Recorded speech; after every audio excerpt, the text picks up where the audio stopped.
بسم الله الرحمن الرحيم فاسألوا أهل الذكر إن كنتم لا تعلمون আসসালামু আলাইকুম রহমতুল্লাহ ওবরাকাতুহ। আমাদের আরেকদিনই ভাই 9072 নাম্বারে জানতে চেয়েছেন যে উনি হানাফি মাযহাব অবলম্বী, তো এখানে এসে দেখেন যে শাফি মাযহাবের লোক সকলে, এবং তারা শাফি মাযহাব অনুযায়ী ভিতর পড়ে থাকেন, অর্থাৎ ভিতর পড়ার সময় 2 রাকাত পড়ে সালাম ফিরে আবার আর এক রাকাত পড়ে থাকেন। তো ওনার প্রশ্ন যে আমি হানাফি মাযহাব অনুযায়ী ভিতর পড়বো নাকি এখানে যেভাবে প্রচলিত রয়েছে সেভাবে পড়বো, আর এই মত অবস্থায় শাফি মাযহাবের অনুসরণ হবে, তাহলে কি এটা চলবে যে আমি এদেশে থাকাকালীন শাফি অবস্থায় নামাজ পড়বো ভিতরের, আর দেশে গিয়ে হানাফি আগের মতো? তো এভাবে চলে কি চলে না, অনুভাবে মাযহাব মানার বাধ্যবাধকতা কতটুকু রয়েছে এই বিষয়ে উনি জানতে চেয়েছেন। বলা যায় এই ছিল ভাইজানের সার নির্যাস। ভাইজান, আপনাকে একটা কথা বলি যে আমাদের দেশে হানাফি মাযহাব ফলো করা হয়, আর আরবে, বিশেষ করে সৌদি আরবে, এখানে মূলত ফলো করা হয় কোরআন এবং হাদিস। তবে তাদের রুজহান মাইলান অনেকটা হাম্বলি মাযহাবের দিকে, মানে তাদের কার্যকলাপ মাসাইল ইমাম আহমদ বিন হাম্বলের সাথে মিলে। তবে তারা অন্ধভাবে ইমাম আহমদ বিন হাম্বলের অনুসরণ করেন না। তাদের মুখ্য কথা হলো, তাদের নিকট মুখ্য বিষয় হলো কোরআন এবং সুন্নাহ। এই জন্য দেখা যায় যে হাম্বলি মাযহাবের অনেক মাসালার সাথে তাদের দ্বিমত রয়েছে। শেখ বিন বাজ, যিনি ওদেশের গ্র্যান্ড মুফতি, তিনি হাম্বলি মাযহাবের বিপরীতে অনেক ফতোয়া দিয়েছেন। এ থেকে বোঝা যায় যে মাযহাব আসল নয়, আসল হলো কোরআন সুন্নাহর অনুসরণ। কোরআন সুন্নাহর অনুসরণ এটাই আল্লাহ রাব্বুল আলামিন আমাদের উপর ফরজ করেছেন। আর মাযহাব ফরজ যদি আমরা মনে করি, এর অর্থ হলো যে আরেকটা ফরজ হয়েছে নাজিল, যা রাসূলুল্লাহ সাল্লাল্লাহু আলাইহি ওয়াসাল্লামের পরে পাওয়া গিয়েছে। তো আল্লাহ রাসূলের মৃত্যুর পর আর তো ফরজ থাকে না, সুতরাং মাযহাব মানা ফরজ, এ কথাটা অত্যন্ত বিভ্রান্তিকর কথা। এবং যারা এ কথা বলেন তারা, বলা যেতে পারে, তারা সেরকম যোগ্য কোনো আলেম নন, তারা এক প্রকার গোঁড়া মাযহাবপন্থী আলেম।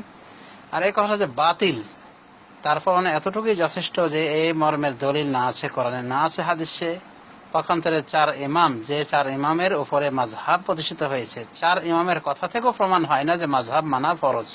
বরং তারা প্রত্যেকেই বলে গিয়েছে তোমরা আমাদের অন্ধ অনুসরণ করবে না, বরং আমাদের কোনো কথা কোরআন হাদিসের বিপরীত পেলে সে কথাকে তোমরা ধরবে, কোরআন হাদিসের কথাকে তোমরা ধরবে, আমাদের কথাকে শুনে ফেলবে।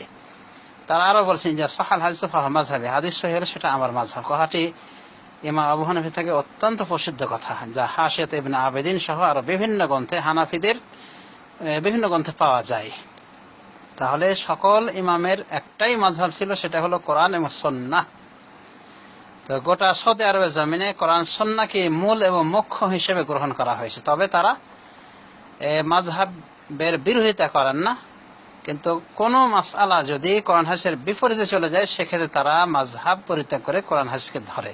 এই জন্য তাদের ক্ষেত্রে কেউ কেউ বলেন যে এরা হাম্বলি মাযহাবের, কেউ বলেন শাফি মাযহাবের, কেউ বলেন যে এরা লা মাযহাব ইত্যাদি।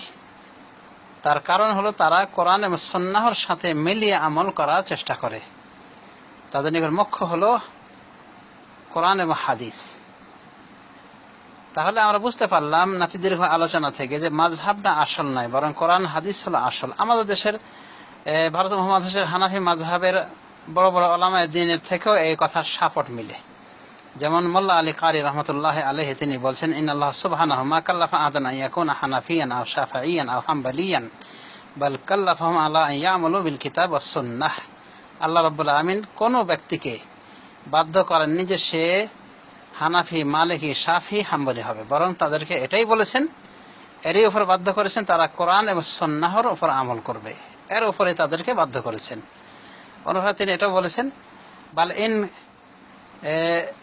বাল ইন কানু উলামা আমি বাল কাল্লাফা ইয়ামালু বিল কিতাব ওয়াস সুন্নাহ ইন কানু উলামা ওয়া ইয়াসআলুল উলামা ইন কানু জুহালা। তিনি বলেন যে কাউকে বাধ্য করেননি হানাফি, শাফি, মালিক, হাম্বলি হওয়ার উপর, বরং তাদেরকে বাধ্য করেছেন এই বিষয়ের উপর যে তারা কোরআন হাদিসের উপর সরাসরি আমল করবেন যদি তারা আলেম হয়ে থাকেন, আর যদি জাহেল হয়ে থাকে তাহলে জাহেলরা আলেমদেরকে জিজ্ঞাসা করবে। এবং হানাফি মাযহাবের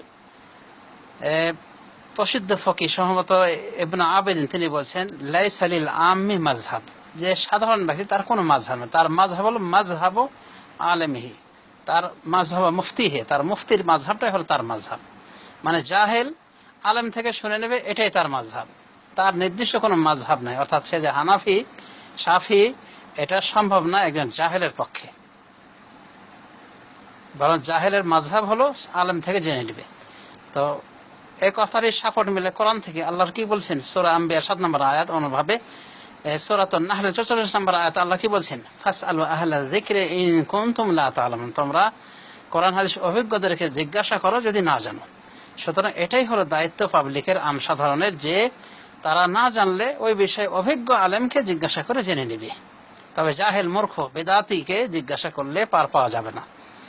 এবার আসুন বিতর পড়ার তরিকা। বিতর পড়ার তরিকা আমরা 3টা তরিকা দেখছি। একটা তরিকা হলো দেশি তরিকা, যেটা আমরা দেশ থেকে শিখেছি। একটা না এক সালামে বিতর পড়া হয় বটে, কিন্তু মধ্যখানে বৈঠক করা হয়। এই পদ্ধতির কোনো হাদিস কুতুব সিত্তার ভিতরে নেই, হাদিসের প্রসিদ্ধ 6 কিতাবের ভিতরে নেই, আছে অন্যান্য ওই হাদিসের কিতাবে, এবং এটা সহিহ সনদে প্রমাণিত নয়, বরং এই মর্মে সকল হাদিস জয়ীফ এবং জাল। এক কথা স্পষ্ট কোনো বর্ণনা পাওয়া যায় না আমাদের দেশি তরিকার এই বিতরের, বরং একখানা হাদিসে সাপোর্ট মিলে যে এই তরিকায় বিতর পড়া ঠিক নয়। সে হাদিসে তাহাবিতে এসেছে, অনুভাবে মুসাহিব ইবনে হিব্বানে এসেছে, রাসূলুল্লাহ সাল্লাল্লাহু আলাইহি ওয়াসাল্লাম 3 রাকাত বিতরকে মাগরিব সাদৃশ্য করে পড়তে না করেছেন, আর এইভাবে বৈঠক করলে মধ্যখানে মাগরিবের সাথে মিলে যায়। তো এই তরিকাকে আরবের বড় বড় উলামায়ে দ্বীন মাকরুহ বলেছেন, যেমন শেখ ইবনে উসাইমিন মাকরুহ বলেছেন।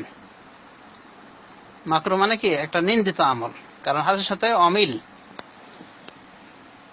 তো এই একটি তরিকা। আর একটি তরিকা হলো একটানা 3 রাকাত বিতর পড়া, মধ্যখানে কোনো প্রকার বসা ছাড়া। এ মর্মে হাদিসটি মুসনাদ হাকিম নাসাইতে এসেছে, এবং হাদিসটিকে বিশুদ্ধ বলা হয়েছে। হাফেজ ইবনে হাজার সহিহ বলেছেন, ইমাম হাকিম সহিহ বলেছেন, আরো অনেকে সহিহ বলেছেন। তো এই হাদিসটি বিশুদ্ধ পর্যায়ের, এবং এই মর্মে সাহাবীদের আমল রয়েছে, যেমন সাহাবী ওমরের আমল রয়েছে। আর ওয়ায়ুতের সালাসান যে হাদিসে বলা হয়েছে, বুখারী শরীফের হাদিস, সেখান থেকে ইঙ্গিত মিলে শেখ ইবনে উসাইমিন বলেন যে আয-যাহির এটাই প্রকাশ যে রাসূল সাল্লাল্লাহু আলাইহি ওয়াসাল্লাম এভিতের একসাথে পড়েছেন 3 রাকাত, মানে একটানা। তো যা হোক, বুখারীর বর্ণনাটা অস্পষ্ট, আর স্পষ্ট আকারে এই জাতীয় হাদিসগুলিতে এসেছে। আচ্ছা, তো তাহলে একটানা বিতর পড়া আর একটা তরিকা, মাঝে কোনো বৈঠক ছাড়া একটানা বিতর পড়বে আর লাস্টে গিয়ে সালাম ফিরবে।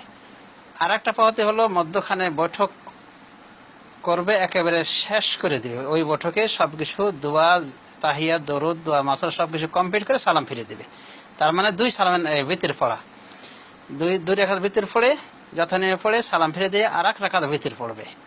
এই বিতরের প্রমাণ রয়েছে সহিহ ইবনে খুজাইমাহ, সহিহ ইবনে হিব্বানে, মুস্তাদরাক হাকিমে, এবং হাদিসটি বিশুদ্ধ, এবং সাহাবায়ে কেরামের আমলও রয়েছে এই মর্মে।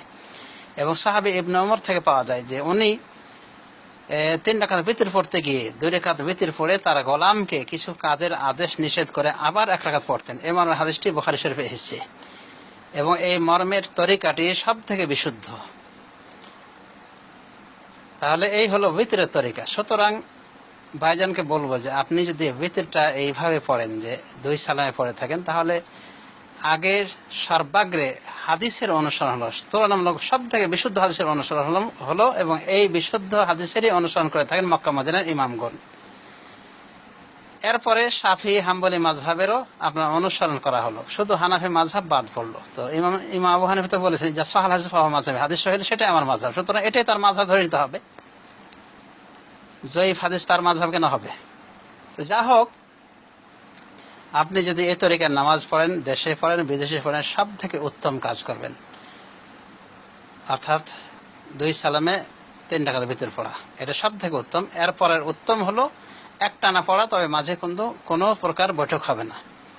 আর এরপরে অধম তরিকা হলো, মাকরুহ তরিকা হলো, যা আমাদের দেশে চালু রয়েছে, ভারত উপমহাদেশে চালু রয়েছে, কিন্তু কুতুব সিত্তা সহ আরো যে সমস্ত নির্ভরযোগ্য হাদিস গ্রন্থ রয়েছে, এই গ্রন্থগুলিতে এই বিতরের এই প্রচলিত তরিকা চান্স পায়নি। যদিও অনেক মানে চাতুরতার সাথে আমাদের হানাফি মাযহাবের ভাইরা বলার চেষ্টা করে থাকেন যে এই মর্মের বেতের মুসলিম শরীফে রয়েছে, অমুক হাদিস আছে, তমুক হাদিসে রয়েছে, তবে এগুলো সবই মরীচিকা।